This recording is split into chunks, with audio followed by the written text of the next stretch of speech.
Hello friends, मैं ऐसे स्वागत करता हूं आपके अपने यूट्यूब चैनल पर। फ्रेंड्स, जैसा कि आप सभी को पता होगा कि इसमें हम रोजगार विद अंकित सर के ऐप में पूछे गए मॉक टेस्ट का सोल्यूशन करते हैं। इससे पहले भी हमने बहुत सारे मॉक को सॉल्व किया है। आज हम जो है दिल्ली पुलिस कांस्टेबल का मॉक को सॉल्व करेंगे। इससे पहले देखिए 4 जून के मॉक, आज हम 11 जून जो वीकली मॉक आता है संडे को, वो 11 जून के मॉक को सॉल्व करेंगे दिल्ली पुलिस कांस्टेबल का। इससे पहले देखिए 4 जून और 28 मई उसे भी सॉल्व किए हैं, तो अगर आप वो नहीं देखे हैं तो उसे भी जाकर जरूर देखिएगा। इसमें देखिए, अगर वीडियो आपको अच्छा लगेगा तो इसे शेयर जरूर कीजिएगा, क्योंकि बहुत सारे लोग इस मॉक को देते हैं और बहुत लोगों को जो है मैथ में दिक्कत भी आती होगी, तो वो अगर देख लेंगे तो उन्हें एक बार समझ में आ जाएगा। ठीक है, तो देखिए पहले आप टेस्ट दीजिए और जिस क्वेश्चन में आपको दिक्कत हो रहा है वहाँ आप सिर्फ उस क्वेश्चन को देख लीजिए, आपको समझ में आ जाएगा। तो चलिए टेस्ट स्टार्ट करते हैं। और इसमें आए हम केवल मैथ के क्वेश्चन को ही देखते हैं। 15 सवाल लगभग मैथ के आते हैं, तो वो सारे 15 सवालों को हम लोग देखते हैं। तो चलिए टेस्ट स्टार्ट करते हैं। एक मिनट। हाँ, क्वांटिटेटिव एप्टीट्यूड। अब देखिए फर्स्ट क्वेश्चन क्या है हमारा। क्वेश्चन है कि यदि 9 अंकों की संख्या 785, ठीक है, एक्स 3678 वाई कितना से विभाजित है? 72 से विभाजित है। तो बोल रहा है 3x-4y का मान। तो 72 से विभाजिता का नियम क्या होता है? संख्या 8 और 9 दोनों से विभाजित होनी चाहिए। तो संख्या 8 से विभाजिता का नियम क्या है? तो अंतिम 3 अंक 8 से विभाजित होना चाहिए। तो 7, 8 और y, ठीक है। और देखिए 8 9 72, 78 में से 72 गया 6। वाई की जगह पर क्या रखेंगे कि जो है 8 से विभाजित हो जाए? तो देखिए 0 रखने पर नहीं होगा, 1 रखें, 61 भी नहीं, 62 भी नहीं है, 63 नहीं है, 64 विभाजित है। तो y की जगह पर अगर हम 4 रखेंगे तो 8 8 64 कट जाएगा हमारा। तो y की जगह पर हमारा क्या रख देंगे? 4। अब देखिए 9 से विभाजिता का नियम क्या होता है? 9 से विभाजिता का नियम होता है अंकों का योग जो है हमारा 9 से विभाजित होना चाहिए। तो अंकों का योग देखिए कितना आ रहा है? 8 7 15, 15 और 5 20, 20 और 3 23, 6 29 और 7 36 और 8 44 और 4 48। 48 में क्या जोड़ा जाए? 48 में क्या जोड़ा जाए कि 9 से विभाजित हो जाए? तो 48 से देखिए 54 9 से विभाजित होता है ना, तो 48 और 6 जोड़ेंगे तो हमारा 54 आ जाएगा। यानी कि x का वैल्यू आ गया हमारा 6 और y का वैल्यू आ गया हमारा 4। तो क्वेश्चन क्या है? 3x माइनस 4y, ठीक है। तो 3 छक 18 और माइनस 4 चौके 16, 18 में से 16 गया, कितना बचा? 2। यही हमारा 2 जो हो जाएगा आंसर हो जाएगा, ऑप्शन बी। अब देखिए next question, question number second. Question है कि 5 घंटियाँ अपने आप क्रमशः 12 मिनट, 8 मिनट, 3 मिनट और 10 मिनट के अंतराल पर बजती है, ठीक है। घड़ियों के पहली बार चालू होने से लेकर अगले 12 घंटे में एक साथ वे कितनी बार बजेंगी? देखिए हम कोशिश करते हैं ना कि जल्द से जल्द, मतलब 15 से 20 मिनट के अंदर पूरा क्वेश्चन बना दें। जो 15 क्वेश्चन वो भी समझाते हुए, तो अब वीडियो पूरा जरूरी, इसमें आपको बहुत शॉर्ट मेथड सीखने को मिलेगा, ठीक है। तो देखिए क्वेश्चन क्या है? 12 है, 8 है, 3 है और 10 है, ठीक है। इतना के अंतराल पर बजती है। तो घड़ियाँ के पहले बार चालू होने से लेकर 12 घंटे में एक साथ, तो इसका एलसीएम निकालना है।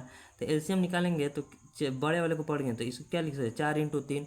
8 कटाने के लिए 2 से गुना कर देंगे, 3 हाईवे किया है। अब देखिए 2 है और एक 5 से गुना कर देंगे तो 10 भी कट जाएगा। 5 दूनी 10 हो गया, 3 हो गया, 4 दूनी 8 हो गया और 12। तो 4 3 12 दूनी 24 बचे। 120 मिनट में वो एक बार 7 बजेंगे। 120 मिनट को घंटा में चेंज करेंगे तो 60 से भाग देंगे, तो यानी कि 2 घंटा में वो एक बार 7 बजेंगे। तो 12 घंटा में वो कितनी बार बजेंगी? तो 12/2 यानी कि 6 बार वो जो है एक साथ बजेंगी। 6 बार यानी कि ऑप्शन बी, ठीक है। अब देखिए next question, question number 3। Question number 3 question है कि इसे सरल करना है, ठीक है। देखिए क्वेश्चन क्या है? 1.16 भागा 1.2, ठीक है, इंटू 13.5 भागा 0.3 अब बटे में है 3, ठीक है।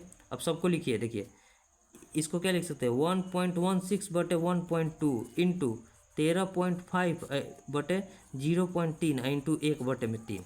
अब देखिए ऊपर में कितना दशमलव है? इधर देखिए 2 दशमलव के बाद 2 अंक है और दशमलव के बाद 1, यानी कि ऊपर में 3 है। तो नीचे में देखिए, सॉरी, यहाँ देखिए 0.03 है, 0.3 नहीं है, 0.03 है। तो यहाँ क्या लिखेंगे? 0.03, ठीक है। और देखिए ऊपर में 3 दशमलव और नीचे में भी 3 दशमलव, तो सब दशमलव से दशमलव हट जाएगा। इसे क्या लिख सकते हैं? 116/12 गुने 135/3 और गुने 1 बटे में 3। कटाइए, कटाएंगे तो 3 से देखिए कटाएंगे, 3 चौके 12 और 1 5 3 5 15। 3 से इसको कटाएंगे तो 4 और 3 से इसको कटाएंगे तो 15, ठीक है। 4 से इसको कटाएंगे तो 4 दूनी 8 और कितना बचा, 4 दूनी 8, 3 6 4 9 36, 3 से इसको कटेंगे तो 5 मात्र में 29 पाँचे कितना होता है 145। यही हमारा आंसर हो गया। बोर्ड मास में आपका जितना कैलकुलेशन फास्ट रहेगा उतना फास्ट क्वेश्चन बनेगा। 145 यानी कि ऑप्शन सी। और ये क्वेश्चन नंबर 4 क्वेश्चन है, देखिए इतना बड़ा क्वेश्चन है। पहले 2 वर्ष के लिए साधारण ब्याज दर पर 6.5% वार्षिक है, ठीक है। अगले 3 वर्ष के लिए यह 10% वार्षिक है तथा 5 वर्षों से अधिक अवधि के लिए यह 12% वार्षिक है। यदि एक व्यक्ति को 7 वर्ष के बाद मिश्रधन के रूप में 14,22,00 मिलते हैं तो उसे कितनी धनराशि यानी कि पी का वैल्यू बताना है और अमाउंट दिया है। देखिए 2 वर्ष के लिए कितना है 6.5 है, तो कितना हो गया 13%। यहाँ रेट आ गया, क्योंकि देखिए एसआई क्या होता है, एसआई होता है टाइम इनटू रेट परसेंट, यहीं एसआई होता है। अब अगले 3 वर्ष के लिए क्या है, अगले 3 वर्ष के लिए देखा जाए तो 10% है, यानी कि 10 3 30% यहाँ गया। अब देखिए 7 वर्ष के लिए हम मिश्रधन दे रहे हैं तो 3 2 5 वर्ष इधर हो गया, तो अगला क्या होगा 2 वर्ष और बचेगा। तो 2 वर्ष के लिए जैसे ही 5 वर्ष से अधिक जा रहे हैं हम, तो हमारा क्या हो जा रहा है 12% वार्षिक हो रहा है, यानी कि 12%। तो 12 दूनी 24%। टोटल ब्याज कितना आ गया 30 और 13 43, 43 और 4 47 और 20 67% टोटल ऐसा ही आ गया हमारा, ठीक है। तो अमाउंट क्या होता है, अमाउंट होता है, देखिए नेक्स्ट पेज पर आपको समझाते हैं। अमाउंट हमारा क्या होता है, अमाउंट होता है कि अमाउंट बराबर होता है मतलब मूलधन और प्लस ब्याज। तो मूलधन हमारा हम हमेशा 100% पर होता है और ब्याज कितना है 67%। तो टोटल कितना हो जाए 167%। यही बराबर दिया है किसके 14,22,00 के। तो हमें मूलधन यानी कि 100% की वैल्यू बतानी है, बस कटा दीजिए 14,22,00, सॉरी यहाँ 00 है, अब बटे 167 और गुने कितना है 100।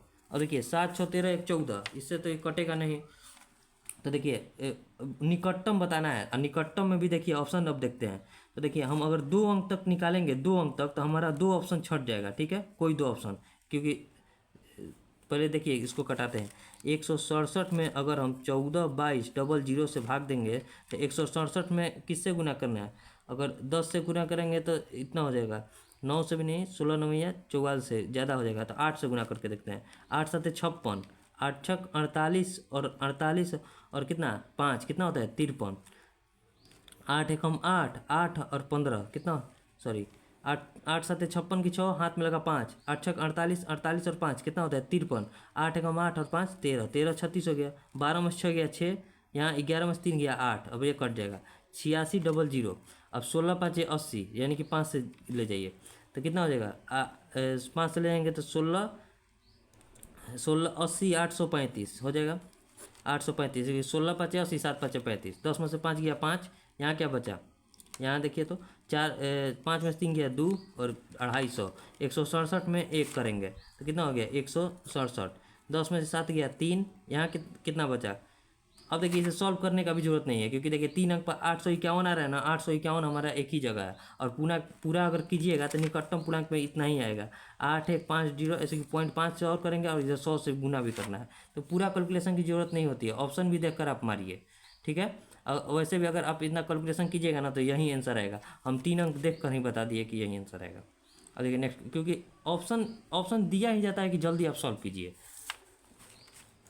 और देखिए नेक्स्ट क्वेश्चन नंबर 5 क्वेश्चन है कि 2400 की धनराशि के लिए त्रैमासिक रूप से चक्रवृद्धि होने वाली 16% वार्षिक ब्याज दर पर 9 माह में कितनी धनराशि प्राप्त होगी। देखिए 9 माह में पूछ रहा है, त्रिमासिक ब्याज है, तो देखिए अगर 12 मंथ में, एक साल में 12 मंथ होता है, 16% ब्याज लग रहा है, तो 3 मंथ में कितना लगेगा, इधर 4 से भाग हुआ है तो इधर भी 4 से हम भाग कर देंगे, यानी कि 4% का ब्याज लगेगा, और 3 महीना करके 9 महीना के लिए 3 बार ब्याज लगेगा। तो देखिए कितना धनराशि है 2 लाख नहीं 24,000 धनराशि है, इस पर 3 बार ब्याज लग रहा है 4% का, ठीक है, 4%, ये है ट्री मेथड, ठीक है। और अमाउंट पूछ रहा है, देखिए अमाउंट, अब अमाउंट पहले हम निकाल रहे हैं CI, उसके बाद इसमें हम 24,000 जोड़ेंगे तो हमारा अमाउंट आ जाएगा, तो पहले CI निकाल लेते हैं। 24 चौके कितना होता है 96, यानी कि 960 रुपये, 24,000 का 4% 960, ठीक है, इधर भी 960 और इधर भी 960। अब इस पर 4% का ब्याज लगेगा और दोनों पर लगेगा, तो देखिए 6 चौके 24 की 4, 9 चौके 36 और 2 38, यानी कि 38, तो कितना देखिए 96 हो जाए हमारा 10%, तो 38.4 हो जाएगा इसका 4%। ठीक है, तो 38.4 यहाँ भी लगेगा, और सेम इस पर ब्याज 4% का 38.4 इधर भी लगेगा। अब देखिए, अब इस ये 38.4 बचा है ना, अब इस पर भी 4% का ब्याज लगेगा इस पर। तो देखिए 4 चौके 16, 8 चौके 32 और 3, 4 चौके 16, 8 चौके 32 और 1 33, 4 3 12 और 3 15। अब यहाँ देखिए पॉइंट कहाँ बैठेंगे, आप देखिए एक पॉइंट इधर है, नीचे भाग जब हो रहा है तो तीन तीन अंक के बाद पॉइंट बैठेंगे, तो यानी कि 1.536 हो जाएगा हमारा। अब इस सब को हम जोड़ेंगे, देखिए सबको जोड़ेंगे तो 960 तीन जगह है, तो 960 में 3 से गुना कर देंगे तो कितना हो जाएगा, 0 3 छक 18, 9 तिया 27 और 1 2880। 38.4 1 2 3 जगह है, तो इसमें भी 3 से गुना कर देंगे तो कितना हो जाएगा, 4 तिया 12। ठीक है, 8 तिरी के 24 और 1 25, और तितरी के 9 और 2 11, 115.2 हो गया। और एक कितना है, एक है 1.536, 1.536 सबको जोड़िए, 6 3 5 2 7, और कितना हो गया 8 5 13 और 1 14। ठीक है, 8 5 13 और 1 14, इधर हो गया 8 और 1 9, 8 और 1 कितना हो गया 9 और 1 रुकिए 6 3 2 5, सॉरी 6 इधर हो गया 3 2 5। अब ये यहाँ क्या बचा, 5 और 2 7। ठीक है, अब यहाँ देखिए 8 5 13 और 1 14। ठीक है, अब 14, 8 1 9 और 1 10, और 2 और 1 3, 3 और 1 4, 400। ठीक हो रहा है ना, अरे अरे देखिए वही तो बोला 2880 में जब इतना जोड़ेंगे 4000 आएगा कैसे। देखिए जोड़ने में गलती हो रहा है, इसको हम लिखते हैं यहाँ देखिए 2880 हो गया हमारा। एक है 115 रुपया 20 पैसा, और एक है 1 रुपया 536 पैसा, यानी कि 536 पैसा। अब जोड़िए वहाँ देखिए इसके नीचे लिख देंगे, देखिए 6 3 5 2 7, 5 और 1 6, 8 और 1 9, 8 1 9 और 2 2996 रुपया 736 पैसा हो जाएगा। अब ये हमारा हो गया CI, और ये है हमारा P। तो P में अगर हम CI को जोड़ देंगे तो वही हमारा अमाउंट आ जाएगा। तो इसमें हम क्या जोड़ेंगे, 2996 रुपया 736 पैसा।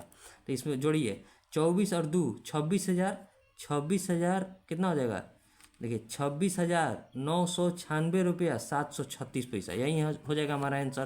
तो 26,996 रुपया 736 पैसा कहाँ है, तो देखिए 26,996 रुपया 736 पैसा यहाँ है। 736 को 2 अंक तक किया है, यानी कि 74 कर दिया है, 3 6 को 4 कर दिया है, तो यही हो जाएगा हमारा आंसर। उम्मीद करते हैं आपको समझ में आया होगा। कुछ है नहीं, एक बार फिर से देखिएगा, आपको समझ में आ जाएगा। अब देखिए next question, question number 6। Question है कि दो संख्याओं के बीच का अंतर 1300 है। ठीक है, संख्या कौन सी है, मान लीजिए ए है और बी है।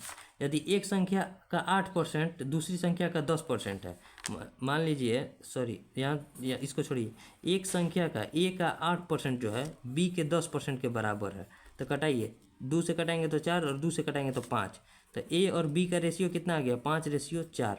अभी दोनों का अंतर 1 है और इसका वैल्यू दिया है 1300। तो क्या पूछा, दोनों संख्याओं का योग, यानी कि 5 और 4 9, 9 का वैल्यू बताना है। तो एक का वैल्यू 1300 है, तो 9 का वैल्यू 9 × 1300 हो जाएगा। 13 में यह कितना होता है, 117/00, वही हमारा आंसर हो जाएगा 117/00, यानी कि ऑप्शन बी। अब देखिए next question, question number 7। Question है कि यदि कोई दुकानदार एक वस्तु को 6750 में बेचता है तो उसे 10% का नुकसान होता है। तो 10% लाभ कमाने के लिए बहुत आसान है, 90%, 10% का नुकसान है कि 90% जो है 6750 के बराबर है, तो 10% का लाभ यानी कि 110% का वैल्यू बताना है। तो 6750/90 इंटू 110, 0 से 0 कट गया, 9 से कटाइए, 9 7 63, 9 5 45, 75 में 11 से गुना, 11 से बचता गुना करने का नियम देखिए, 5 7 और 5 12, 7 और 1 8, 8250 रुपया जो हो जाएगा हमारा 10% का लाभ हो जाएगा, यानी कि ऑप्शन डी। अब देखिए next question, question number 8। Question है कि ए और बी एक काम को 6 दिनों में पूरा कर सकते हैं। ए और बी किसी काम को कितना दिन में, 6 दिनों में पूरा कर सकते हैं। और बी और सी उसी काम को 10 दिनों में पूरा कर सकते हैं। बी और सी उसी काम को 10 दिनों में पूरा कर सकते हैं। ठीक है, ए बी सी एक साथ मिलकर उस काम को 5 दिनों में पूरा कर सकते हैं। ए है और बी है और सी है, एक साथ मिलकर कितना दिन में, 5 दिनों में पूरा कर सकते हैं। तो अब बताना है ए और सी मिलकर कितना दिनों में करेंगे। तो देखिए आपको बता रहे हैं, 6 है, 10 है और 5 है, इस सबका एलसीएम कितना हो जाएगा हमारा? 6, 10 और 5, इस सबका एलसीएम हमारा कितना हो जाएगा? तो कॉमन हो जाएगा 30, 6×5 = 30, 10 यानी कि 30 हमारा जो हो जाएगा एलसीएम हो जाएगा। तो देखिए 6×5 = 30, 10×3 = 30, 5×6 = 30, ये उनका हो गया एक दिन का काम। देख ये हमारा टोटल काम आ गया 30, ठीक है। तो ये 30 हमारा हो गया जो टोटल काम हो गया, और उसमें से एक दिन में ये ए और बी मिलकर 5 काम कर रहे हैं, बी और सी मिलकर 3 काम, और ए बी सी तीनों मिलकर 6 काम कर रहे हैं। तो देखिए ए और बी मिलकर जब 5 काम कर रहे हैं तो ए अकेले 5 और 1 6 हो जाएगा ना। सी अकेले 1 काम कर रहा है, जब सी अकेले 1 काम कर रहा है और दोनों मिलकर 3 काम कर रहे हैं तो बी का 2 आ गया। अब जब बी का जब 2 आ गया तो ए का कितना बचेगा? दोनों मिलकर 5 है तो ए का हो गया 3, यानी कि ए का आ गया 3 और सी का आ गया 1। तो टोटल काम कितना है हमारा? 30 काम है। 30 काम को देखिए, 30 काम को जब ए और सी मिलकर करेंगे तो कितना दिन में करेंगे? तो 30 काम को ए और सी का एफिशिएंसी कितना है? 4, यानी कि इतना का एफिशिएंसी करेंगे। तो अब देखिए ये कितना हो जाएगा? 15/2 दिन में, 15/2 दिन हमारा आंसर हो जाएगा। ये देखिए गलती लिखे, इसको क्या लिख सकते हैं? 7.1/2 दिन लिख सकते हैं ना। तो इसे ही वो 712 दिन लिख दिए, यहाँ गलती हुआ है उनसे, शायद कुछ टाइपिंग मिस्टेक होगा। तो 7.1/2 दिन है, 712 दिन नहीं है, इसको 7.1/2 दिन मानिएगा। अगर 712 दिन होगा तो क्वेश्चन नंबर 8, अगर गलत होगा तो वहाँ सुधार कर देंगे सर। वैसे 7.1/2 दिन होगा, इतना ही आंसर आएगा, 7.5 दिन, ठीक है। अब देखिए क्वेश्चन नंबर 9। क्वेश्चन क्या है कि एक रेलगाड़ी 400 किलोमीटर की दूरी को एक समान चाल से तय करती है, ठीक है। यदि उसकी चाल 10 किलोमीटर पर घंटा अधिक होती तो उसे वही दूरी को तय करने में 2 घंटा कम समय लगता। रेलगाड़ी की चाल, देखिए इस प्रकार के क्वेश्चन को अगर आप ऑप्शन से बनाइएगा तो बहुत बढ़िया रहेगा, और नहीं तो आप बनाइएगा अगर पूरा तो बहुत मतलब द्विघात समीकरण पर चल जाएगा, आपका टाइम बहुत ज़्यादा। देखिए या तो आप बनाइए ऐसे, देखिए 400 किलोमीटर को अगर वो x की रफ्तार से चले और फिर वहीं 400 किलोमीटर को x + 10 की रफ्तार से चले तो दोनों के अंतर कितना हो जा रहा है? 2 घंटा का। अब इसको सॉल्व कीजिएगा, या तो आप इसको सॉल्व कीजिएगा, लास्ट में x² जो भी बचेगा उसको सॉल्व करिए, नहीं तो ऑप्शन से रख के देखिए। x का वैल्यू कुछ ना कुछ दिया होगा, 30 रखते हैं तो 30 से 400 कटेगा तो कितना बचे? 40/3। और फिर 40/3 में से अगर हम 10 को घटाएंगे तो कभी आंसर आएगा? नहीं आएगा, क्योंकि 2 एकदम आ रहा है। तो 35 रख के देखिए, 35 रखेंगे तो 400 से 35 तो कटेगा नहीं, और 400 से 45 भी नहीं कटेगा। देखो रख कर देख लीजिए, 400/35 और -400 और बटे में 45 बराबर 2 आएगा। 5 से कटाएंगे तो 7, 5 से कटाएंगे तो 8, 8×5 = 40, 5 से कटाएंगे तो 9, 5 से कटाएंगे तो 80, 80/9, 80/7, 80/7 में से 80/9 घटाएंगे तो 2 आएगा, नहीं आएगा, कटबे नहीं करेगा। अब अगला देखिए 25 है, 25 है तो इसमें क्या रख सकते हैं? 400/25 और प्लस 400 -400 और बटे में 35 कटाइए, 5 80, 7 80, 80/5 में से 80/7 घटाएंगे तो 2 आएगा। कभी देखिए कैसे हमको पता चल रहा है नहीं आएगा, क्योंकि ये पूरा कट जाएगा 5 से 16 मिनट में, 25 से कम 25, 15 हाँ 16 मिनट पे 16 में से है अगर 14 घटाएंगे तब ना मेरा 2 आएगा। तो 16 में से 80/7 घटाने पर 2 आएगा नहीं, तब लास्ट ऑप्शन बचा है 40। अब उसको भी रख कर देख लेते हैं। अब देखिए एक है 400, देखिए यहाँ ऑप्शन नंबर 4 रख रहे हैं, 400 और बटे में 40 अब -400 और बटे 40 और 10 कितना होता है? 50 बराबर क्या आना चाहिए? 0 से 0 कट गया तो 10 इधर बचा, और 50 से 8 में होता है, 10 में से 8 घटे तो 2। ऑप्शन से रख के बता दिए। और नहीं तो आप इसको सॉल्व कीजिएगा तो भी आंसर इतना ही आएगा, कितना? 40 ही आंसर आएगा। और ऐसे ऑप्शन से रखिएगा बहुत फास्ट बनेगा। इधर हमको समझाएं इसलिए इतना लग रहा है, ना तो ऑप्शन से रख के देख लेते हैं, जल्दी जल्दी बन जाता। अब देखिए नेक्स्ट क्वेश्चन नंबर 10। क्वेश्चन है कि एक व्यक्ति ने अपनी यात्रा का पहला भाग 160 किलोमीटर पर घंटा से और दूसरा भाग 240 किलोमीटर पर घंटा की गति से तय किया। यदि अपने गंतव्य तक की कुल 3840 किलोमीटर की दूरी को 20 घंटे में तय किया तो दूसरे भाग की दूरी बताना है। इस क्वेश्चन को पढ़ते ही आपको समझ में आना चाहिए। अगर आप देखिए पूरा कंप्लीट कोर्स कीजिएगा तभी आप क्वेश्चन पढ़िएगा, समझ में आ जाएगा कि ये क्वेश्चन एलिगेशन का है। देखिए एक क्या है 160 किलोमीटर की दूरी और दूसरा भाग क्या है 240 किलोमीटर की दूरी, और टोटल कितना चल रहा है 3840 किलोमीटर कितना घंटा में? 20 घंटा में। यहीं एलिगेशन लगाना है। चाल और ये भी चाल आ गया, चाल है तो इस पर टाइम का रेशियो आएगा। तो टाइम का रेशियो कितना हो जाएगा? 2 से 2 कट गया और इसको कटेंगे तो 19 दूनी 38, 192। 192 में से 60 घटा कितना बचा? 32। और 240 में से 192 कटेगा, 10 में से 2 गया 8, और यहाँ क्या बचा 13 में से 9 गया 4, 48। 16 से कटाएंगे 3, 16 से कटाएंगे तो 2, 3:2 आ गया। अब टाइम पूछ रहा है हमसे, दूसरे भाग की दूरी कितने घंटे में पूरी हुई, तब 3 और 2 5, 5 का वैल्यू कितना दिया है 20। जब 5 का वैल्यू 20 है तो हमसे दूसरे भाग यानी कि 2 का वैल्यू पूछ रहा है। तो देखिए 20/5 गुना 2, 5 चौके 20, 4 दूनी 8, 8 घंटा दूसरा भाग टाइम लिया था, दूरी नहीं सॉरी टाइम, तो 8 घंटा दूसरे भाग को पूरा करने में उसने 8 घंटे का समय लिया था। अब देखिए क्वेश्चन नंबर 11।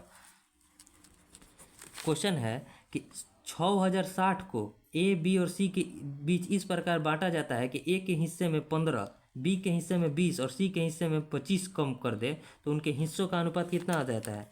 ए है, बी है और सी है, 5:7:8।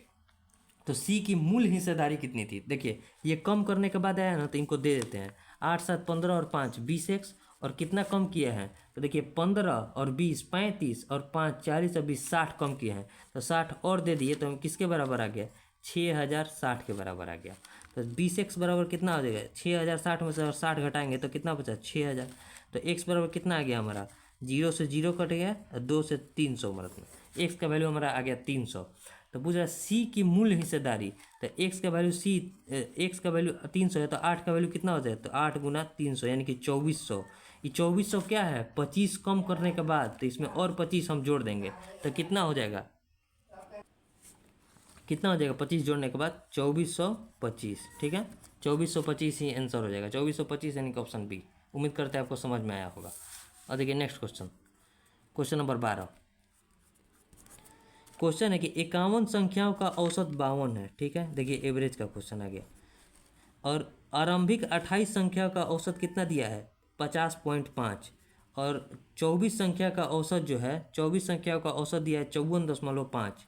तो पूछ रहा है कि 28वीं संख्या को हटा दिया जाता है शेष संख्या हटा रहा है कि 28 24 कितना होता है 52, यानी कि 2 बार एक ही संख्या को काउंट कर रहा है तो उसको हटा रहा है तो कितना औसत हो जाए। देखिए हम आपको सिंपल में सबको 52 रुपया लाना था, 28 लोग जो है 50.5 रुपये लाए हैं, तो कितना कम लाए हैं तो देखिएगा तो कितना कम लाए हैं, तो ये कम लाए हैं, घटाइए 52 में से इसको घटाएंगे तो 0.5 1.5 कम लाए हैं। कितना लोग कम लाए हैं 28 लोग कम लाए हैं। तो इसको पहले जो 51 संख्या हटा होगा वो अपना इतना तो लेकर हटेगा, कम लाए हैं जो, तो 28 बचे कितना होता है देखिए 15 8 20 से 15 30 और 12 42, यानी कि 42 रुपया कम लाए हैं। तो इस 42 रुपये को तो इसको लाना पड़ेगा।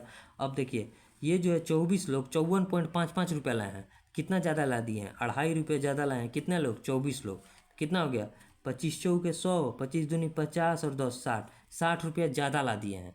तो 60 रुपये जब ज़्यादा ला दिए हैं तो इसको कम करना पड़ेगा, क्योंकि देखिए एक 42 कम लाया है और ये 60 ज़्यादा ला दिया है, तो उसको बोले देखिए बोला जाएगा क्या कि 42 आपको लाना है, लेकिन फिर 24 लोगों ने बोला नहीं हमने 60 एक्स्ट्रा ला दिया है। तो कितना एक्स्ट्रा ला दिया है तो 60 में से 42 घटाया तो कितना बचा 18 एक्स्ट्रा ला दिया है। तो ये तो 18 अब जो है ये 18 एक्स्ट्रा हटा है, देखिए अगर 52 हटता तो कोई फर्क नहीं पड़ता, लेकिन 18 जो एक्स्ट्रा हटा है तो 51 में से एक घट भी गया है, 85 लोग बचे हैं क्योंकि एक चला गया तो 50 में बढ़ जाएगा। तो अब उनका नया औसत पूछ रहा है ना, तब 18 रुपया 50 में बटेगा तो कितना हो जाएगा 0.5 से कटाइए, 5 से कटाएंगे तो 5 3 15 और 3 0 5 6 का 30, यानी कि 0.36 जो हो जाएगा वो घट जाएगा। पहले औसत 52 का था, अब 0.36 घट जाएगा, 0.36 घटेगा तो कितना बचेगा 10 में से 6 गया 4, यहाँ 0 0 है, 10 में 6 गया 4, 9 में से 3 गया 6 और ये बचेगा 1 और 1, 51.64 जो हो जाएगा 50 लड़कों का अब औसत हो जाएगा। 50 संख्याओं का औसत कितना हो जाएगा 51। अब उम्मीद करते थे कि बहुत शॉर्ट में बनाया तो आपको समझ में आया होगा, देखिए कुछ नहीं है। एवरेज के क्वेश्चन में या तो आप क्या कीजिए गुना करके बनाइए, बहुत टाइम लगेगा गुना करने में भी चाहे कुछ भी, नहीं तो आप इसको समझिए 1 से 2 बार आप देखिएगा ना समझ जाइएगा। सबको देखिए 50.5 लाना था लेकिन 52 लाना था और 28 लोग इतना ही लेकर आए तो उतना उसको भरपाई करना पड़ेगा। इस मेंटेन प्लस एक्स्ट्रा रूल चलता है। और यहाँ देखिए 2.5 ये ज़्यादा ला दिया 24 लोग तो 42 तो भरपाई कर भी किया है और 18 एक्स्ट्रा ला दिया है, 18 जो एक्स्ट्रा लाया है वो 50 अपने आप में बांटेगा और 0.36 जो है वो कम और लाना पड़ेगा, क्योंकि देखिए वो जो निकला है इसका मतलब क्या है, जो निकला है ना जो निकला है वो औसत उसका ज़्यादा था, वो ज़्यादा था संख्या में मतलब उसका औसत ज़्यादा था तो वही निकला है, तो जो ज़्यादा था वो 0.36 एक्स्ट्रा 0.36 7 में से लेकर निकला है और 52 अपना एक्स्ट्रा लेकर, अब सभी में से 36 तो लेकर 0.36 लेकर गया है और 52 एक्स्ट्रा और लेकर गया है, तो वहीं घटा दिए हैं। एक बार और देखिएगा आपको समझ में आ जाएगा। अब देखिए नेक्स्ट क्वेश्चन, क्वेश्चन नंबर 13। देखिए क्वेश्चन है, नेक्स्ट पेज ले लेते हैं। यहाँ देखिए आपको दिख नहीं रहा होगा, जब सेट मारिएगा ना तो वहाँ आपको बहुत छोटा में इसका प्रिंट है, ठीक है। तो जब सेट मारिएगा तो वहाँ क्वेश्चन ऐसे हम पढ़ देते हैं। कहा है एक गाय 20.5 मीटर लंबी भुजा वाले एक वर्गाकार घास के मैदान में के एक कोने के खूंटे से बंधी है, ठीक है। रस्सी, देखिए वर्ग के आकार का एक मैदान है, ठीक है, जो कि 20.5 का है, तो वर्ग की भुजा सब बराबर होती है। तो रस्सी की लंबाई 10.5 है, यहाँ गाय बंधी है और इसकी लंबाई दिया है। देखिए गाय जब भी चरेगी तो लंबाई पर चरेगी, यानी कि ऐसे चरेगी गाय, तो ऐसे चरेगी। इसका जो क्षेत्रफल दिया है 10.5 दिया है, समझिएगा, इसका 10.5 दिया है। पूछ रहे घास के मैदान के उस भाग का क्षेत्रफल बताइए जिसमें गाय घास चर नहीं सकती। तो गाय बस इतना ही चरेगी, इतना दूर तो नहीं चलेगी, यानी कि वर्ग के क्षेत्रफल में से अगर इस हम वृत्त के चतुर्थांश का क्षेत्रफल निकाल देंगे तो हमारा जितना दूर नहीं चल रही है गाय उतना निकल जाएगा।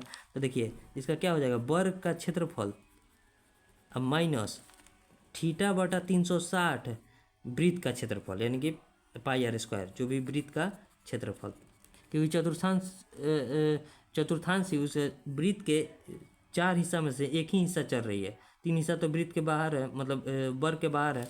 वर्ग का क्षेत्रफल कितना होता है, भुजा स्क्वायर, माइनस यहाँ देखिए 90 डिग्री चल रही है, क्योंकि 90 डिग्री पूरा 360 डिग्री होता है, तो 1/4 चल रही है, यानी कि 90 डिग्री चल रही है, 90 डिग्री बटा 360। अब वृत्त का क्षेत्रफल कितना होता है, पाई आर स्क्वायर, ठीक है। तो इसका दिया है 20.5, तो 20.5 को हम क्या लिख सकते हैं, आपको 20.5 का वर्ग तो याद नहीं है, तो इसे हम क्या लिख सकते हैं, 41/2 का स्क्वायर। अब माइनस 90 से 4 घट गया था, 1/4 इंटू पाई का मान 22/7 और आर दिया है कितना 10.5। 10.5 को हम भी लिख सकते हैं 21/2 इंटू 21/2। देखिए कटाइए, 7 से कटाएंगे तो 3 मिनट में, 2 से इसको कटाएंगे तो 11 मिनट में, ठीक है। अब देखिए 41 का स्क्वायर कितना होता है, एक स्क्वायर निकाल रहे हैं, इकाई 1 का स्क्वायर 1, 4 एकम 4 दूनी 8, 4 चौके 16, 16 81 है, बटे में 2 का स्क्वायर 4, अब माइनस देखिए ये इसको गुना कीजिए, 21 63 और गुने 11 और बटा 4 दूनी 8, तो कितना बचा, एलसीएम हमारा हो गया 8, 4 दूनी 8 2 2, 8 दूनी 16, 16 दूनी 32 और 1 33, 33 62, माइनस देखिए गुना कीजिए, 3 11 से गुना करें 3, 3 और 6 9, और ये कितना हो जाएगा 693, घटाइए 12 में से 3 गया 9, यहाँ क्या बचा 15, 15 में से 9 गया 6, और यहाँ क्या बचा 6 सॉरी 2, तो 12 में से 6 गया 6 और यहाँ बचा 2, 26 69 बटे में 8, भाग दीजिए, 8 तेरी के 24, क्योंकि पॉइंट में आंसर, 8 तेरी के 24, 2 6, 8 तेरी के 24, 2 9, 8 तेरी के 24, क्या बचा 5 0, 8 6 48, 2 0, 8 दूनी 16, यानी कि 333.625 हमारा जो है आंसर हो जाएगा। इसमें कुछ था नहीं, क्योंकि देखिए पूछ रहा है कितना भाग क्षेत्र वो जो है घास नहीं चरी होगी वर्ग के, तो बस इसके क्षेत्र पर जितना चरी होगी, जितना वर्ग का क्षेत्रफल है उतना में से इस भाग के क्षेत्रफल को घटा देंगे, बस आंसर आ जाएगा हमारा, ठीक है। तो देखिए नेक्स्ट क्वेश्चन, क्वेश्चन नंबर 14, इसके बाद और मात्र 2 क्वेश्चन है, लास्ट के 2 क्वेश्चन में ही वो एडवांस रखते हैं, ठीक है। क्वेश्चन है कि एक शंकु का आयतन 144 पाई सेंटीमीटर क्यूब है, यदि इसकी ऊंचाई इसके आधार की त्रिज्या की दोगुनी है, यानी ऊंचाई जो है आधार की त्रिज्या की दोगुनी है, तो पूछ रहा है कि शंकु के वक्र पृष्ठ क्षेत्रफल। देखिए शंकु का आयतन कितना होता है, 1/3 पाई आर स्क्वायर एच, बराबर दिया है कितना 144 पाई, पाई से पाई कट गया। अब देखिए आर स्क्वायर एच है ना, तो आर की जगह हम क्या लिखेंगे एक्स, और एक्स स्क्वायर इंटू एच की जगह क्या लिखेंगे 2x, बराबर कितना दिया है 144, ठीक है, सॉरी 144, और इधर 3 आकर गुना हो जाएगा, 3 से गुना, 2 से कटाएंगे तो कितना मत में कट गया 72, तो एक्स क्यूब बचा। अब 72 तो ये कितना होता है 3 दूनी 6 और 7 तेरी 21, यानी किसका क्यूब होता है 216, तो 6 का क्यूब होता है। आपको कम से कम 20 तक क्यूब याद होना चाहिए ताकि आसान रहेगा, तो 6 का क्यूब होता है हमारा 216, तो एक का वैल्यू आ गया 6। तो अब क्या पूछा है, शंकु के वक्र पृष्ठ क्षेत्रफल, तो शंकु का वक्र पृष्ठ क्षेत्रफल कितना होता है पाई आर एल, तो यहाँ देखिए एक का वैल्यू कितना है 6 है, तो 2 का वैल्यू कितना हो जाएगा 12। तो जब एल निकालना होता है तो एल कैसे निकलता है, रूट एच स्क्वायर और प्लस आर स्क्वायर। तो रूट ओवर निकालेंगे, 12 का स्क्वायर कितना होता है 144 और 6 का स्क्वायर कितना होता है 36, तो बराबर कितना हो जाएगा रूट 180। 180 क्या लिख सकते हैं 6√5 लिख सकते हैं, क्योंकि 36 5 180 होता है, तो 6√5 आ गया एल का वैल्यू हमारा। तब बस इस पर बैठा दीजिए, इस पर बैठाएंगे तो कितना हो जाएगा 22/7, सॉरी पाई में आंसर है तो पाई को पाई रहने देंगे। आर का वैल्यू कितना है 6 है और एल का वैल्यू कितना है 6√5 है, तो कितना हो जाएगा हमारा आंसर, आंसर हो जाएगा 6 का 36√5 पाई, यही हमारा आंसर हो जाएगा 36√5 पाई, यानी कि ऑप्शन क्या है ऑप्शन सी, 36√5 पाई यानी कि ऑप्शन सी। और देखिए नेक्स्ट क्वेश्चन, लास्ट क्वेश्चन है आपका, क्वेश्चन नंबर 15। देखिए क्वेश्चन है कि $1 में 16 संतरे बेचने से एक व्यक्ति को 20% की हानि होती है। यदि 60% लाभ अर्जित करने के लिए उसे $1 में कितने संतरे, देखिए $1 में 16 संतरे बेचने से एक व्यक्ति को 20% की हानि होती है, तो 60% लाभ अर्जित करने के लिए उसे $1 में कितने संतरे, देखिए एक इसका फार्मूला भी होता है क्वेश्चन नंबर 15। फार्मूला आप याद कर लीजिए, बहुत सिंपल तरीका से बन जाए, नहीं तो एक और मेथड होता है रेशियो मेथड से भी बना सकते हैं। पहले देखिए फार्मूला क्या होता है, हानि जितना हानि हुआ है और जितना वस्तु पर हुआ है, और लाभ कमाने के लिए नीचे में लाभ रख देंगे, उतना में वस्तु का आ जाएगा। तो देखिए हानि कितना हुआ है 20% का, और वस्तु कितना 16 संतरे बेचने पर, लाभ कितना कमाना चाहता है उसे 60%, यानी कि 60% को हम क्या लिख सकते हैं यहाँ 20% नहीं, सॉरी हानि 20% का हुआ है, यानी कि 100% पर हानि होता है, 20% का हानि हुआ है, यानी कि क्या लिखेंगे 80, और 60% का लाभ कमाना चाहता है यानी कि 160%। ठीक है, तो 80 दूनी कितना होता है 160, 2 से कितना 8 वस्तु को बेचेगा वो, तो 60% का लाभ अर्जित कर लेगा। उम्मीद करता है आपको समझ में आया होगा। अब यहाँ 8 हो जाएगा, यानी कि ऑप्शन बी। ठीक है, अब 15 क्वेश्चन हमारा बन गया, अभी से हम सबमिट कर देते हैं।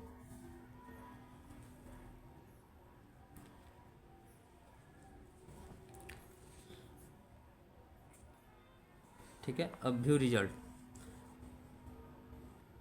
देखिए अभी तक कितना बजे हम देखिए वीडियो बना रहे हैं, 1 बजे वीडियो बना रहे हैं। ठीक है, और अभी तक 3000 बच्चों ने इस टेस्ट को दे दिया है, 15 क्वेश्चन जिसमें मेरा रैंक 2542 है, यानी कि टेस्ट अच्छे से लोग दे रहे हैं। अब आप भी अपना तैयारी जारी रखिए, क्योंकि देखिए कैलेंडर जारी हो चुका है, 1 सितंबर से ही फॉर्म भराएगा। ठीक है, तो तैयारी अपना जारी रखिएगा।